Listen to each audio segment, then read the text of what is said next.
We're taught that self-belief is everything, and it is important, but in this episode we're going to also explore the hidden dangers of it. This is perfectly illustrated in the film Marty Supreme, which is the story of how unshakable belief can make someone formidable, and how that same belief, when left unchecked, can ultimately destroy them. Marty Mauser, played by Timothée Chalamet, has dreams of grandeur. He believes table tennis, a sport barely recognized at the time, can make him famous. Not just successful, but iconic. He sees himself like well-established athletes on cereal boxes, sponsorship deals, stardom, you name it.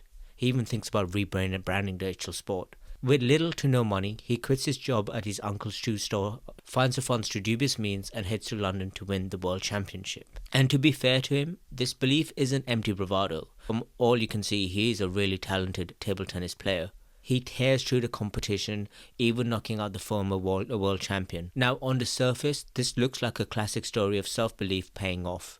It's, the hero story, slaying the dragon, getting the reward at the end. But it isn't the case. This is where things start to turn. His final opponent, Endo from Japan, is calm, disciplined, and emotionally controlled.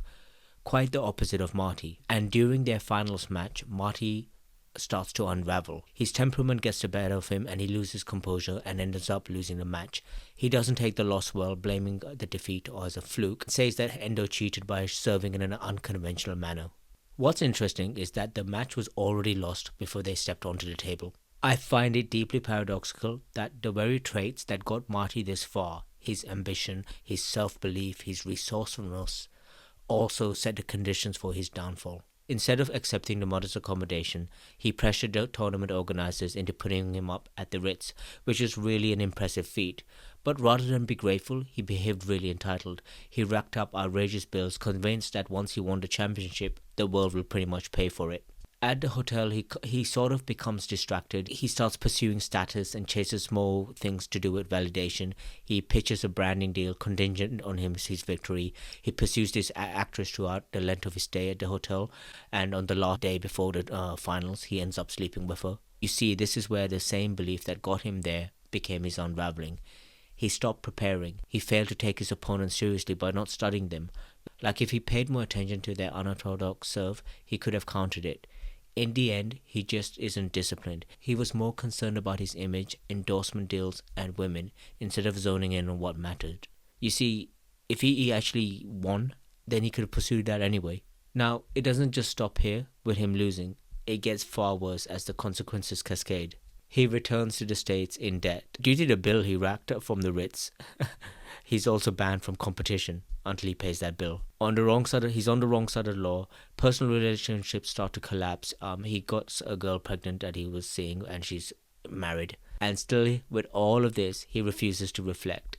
Instead, you could say he actually doubled down. He actually doubles down. What stands out the most to me isn't his confidence, but it's his temperament. Marty reacts emotionally to setbacks.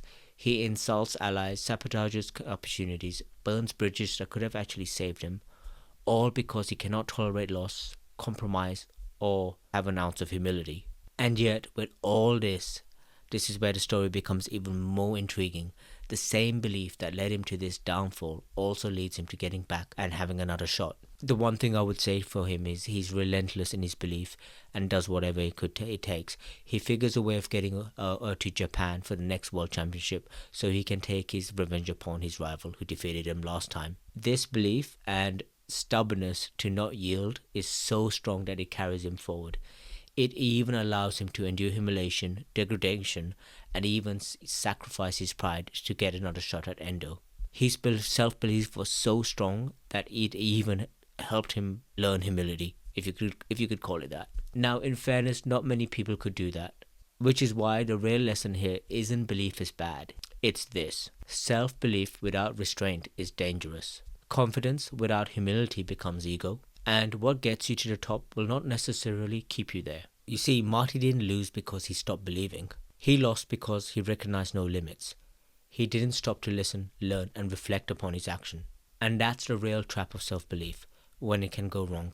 Other than that, I'm going to say the film was brilliant, and let me know in the comments what you think of my take on it with self-belief.